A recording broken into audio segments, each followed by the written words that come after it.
ಕನ್ನಡಿಗರ ಮನಗೆದ್ದ ನಟಿ ಭಾವನಾ ರಾಮಣ್ಣ ಮದುವೆ ಆಗದೆ ಗರ್ಭಿಣಿಯಾಗಿದ್ದಾರೆ. ಈ ಬಗ್ಗೆ ಸೋಷಿಯಲ್ ಮೀಡಿಯಾದಲ್ಲಿ ಪೋಸ್ಟ್ ಮಾಡಿ ಸಂತಸವನ್ನ ಹಂಚಿಕೊಂಡಿದ್ದು ಅವರೇ ಕೊಟ್ಟ ಸಿಹಿ ಸುದ್ದಿ ಹಲವರಲ್ಲಿ ಸಂಚಲನವನ್ನ ಮೂಡಿಸಿದೆ. ಮದುವೆಯಾಗದೆ ಗರ್ಭಿಣಿಯಾದ ಭಾವನಾ ಜಾಲತಾಣದಲ್ಲಿ ಪೋಸ್ಟ್ ಹಾಕಿ ಸಂತಸ.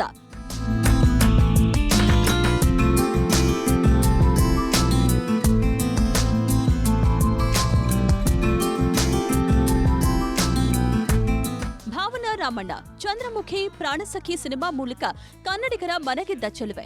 ಕನ್ನಡ ಮಾತ್ರವಲ್ಲ ಬಾಲಿವುಡ್ನಲ್ಲೂ ಧೂಳೆಬ್ಬಿಸಿದ್ದ ಪ್ರತಿಭೆ. ಭರತನಾಟ್ಯದ ಜೊತೆಗೆ ತಮ್ಮ ನಟನೆ ಮೂಲಕವೇ ಸಿನಿ ಲೋಕದಲ್ಲೇ ಛಾಪು ಮೂಡಿಸಿರುವ ಕಲಾವಿದೆ. ಹಲವು ವರ್ಷಗಳ ಕಾಲ ಬೆಳ್ಳಿ ತೆರೆ ಆಳಿದ ಇದೇ ಮೋಹಕ ಬ್ಯೂಟಿ, ಇದೇ ಭಾವನಾ ಮದುವೆಯಾಗದೆ ತಾಯಿಯಾಗ್ತಿದ್ದು ಅವರೇ ಹೊರಹಾಕಿರೋ ಈ ಸಿಹಿ ಸುದ್ದಿ ಹಲವರಲ್ಲಿ ಸಂಚಲನ ಮೂಡಿಸಿದೆ.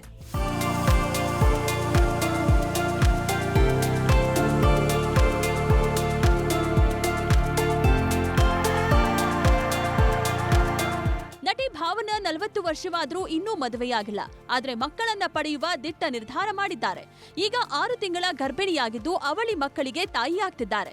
ಮದುವೆ ಆಗದೆ ಅದ್ಹೇಗೆ ತಾಯಿಯಾದ್ರು ಅನ್ನೋದು ಎಲ್ಲರನ್ನೂ ಹುಬ್ಬೇರಿಸುವಂತೆ ಮಾಡಿದೆ. ಅಸಲಿಗೆ ಭಾವನಾ ತಾಯಿ ಆಗ್ತಿರೋದು IVF ತಂತ್ರಜ್ಞಾನದ ಮೂಲಕ. ಈ ಬಗ್ಗೆ ಸೋಷಿಯಲ್ ಮೀಡಿಯಾದಲ್ಲೇ ಪೋಸ್ಟ್ ಮಾಡಿ ಸಂತಸ ವ್ಯಕ್ತಪಡಿಸಿದ್ದಾರೆ. ಒಂದು ಹೊಸ ಅಧ್ಯಾಯ, ಹೊಸ ಲಯ. ಇದನ್ನು ನಾನು ಹೇಳುತ್ತೇನೆ ಅಂತ ಊಹಿಸಿಯೇ ಇರಲಿಲ್ಲ. ಆದ್ರೆ ನಾನು ಈಗ 6 ತಿಂಗಳ ಗರ್ಭಿಣಿ, ಅವಳಿ ಮಕ್ಕಳ ತಾಯಿಯಾಗ್ತಿದ್ದೇನೆ. ಧನ್ಯತಾ ಭಾವ ಆವರಿಸಿದೆ. ತುಂಬು ಕುಟುಂಬದಲ್ಲಿ ಬೆಳೆದ ನನಗೆ ಈವರೆಗೂ ತಾಯಿಯಾಗುವ ಬಯಕೆ ಇರಲಿಲ್ಲ. ಆದ್ರೆ ಈಗೀಗ ತಾಯಿ ಆಗಬೇಕು ಅನ್ನೋ ಹಂಬಲ ನನ್ನ ಕಾಡುತ್ತಲೇ ಇತ್ತು. ಹೀಗಾಗಿ IVF ಮೂಲಕ ಈಗ ಗರ್ಭಿಣಿಯಾಗಿದ್ದೀನಿ ಅಂತ ಬೇಬಿ ಬಂಪ್ ಫೋಟೋ ಹಾಕಿ ಹಂಚಿಕೊಂಡಿದ್ದಾರೆ. ನಾನು ಪುರುಷದ್ವೇಷಿಯಲ್ಲ, ಮಕ್ಕಳನ್ನ ಸಾಕಲು ನಾನು ಸಿದ್ಧ.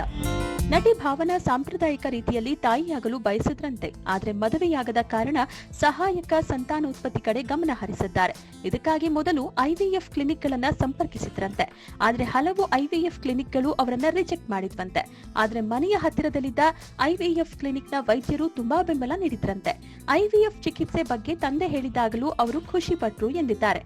ಇನ್ನು ಸಿಂಗಲ್ ಮದರ್ ಆಗಿ ನನ್ನ ಮಕ್ಕಳನ್ನ ಬೆಳೆಸುವ ಪ್ರತಿಯೊಂದು ಹಂತಕ್ಕೂ ನಾನು ಸಿದ್ಧ. ನನ್ನ ಮಕ್ಕಳಿಗೆ ಮುಂದೆ ಎದುರಾಗಬಹುದಾದ ಸಮಸ್ಯೆಗಳನ್ನ ಎದುರಿಸಲು ಸಿದ್ಧನಿದ್ದೇನೆ. ತಂದೆಯ ಸ್ಥಾನದಲ್ಲಿ ನನ್ನ ಸಹೋದರರು ಮಾರ್ಗದರ್ಶನ ನೀಡಲಿದ್ದಾರೆ ಎಂದಿದ್ದಾರೆ.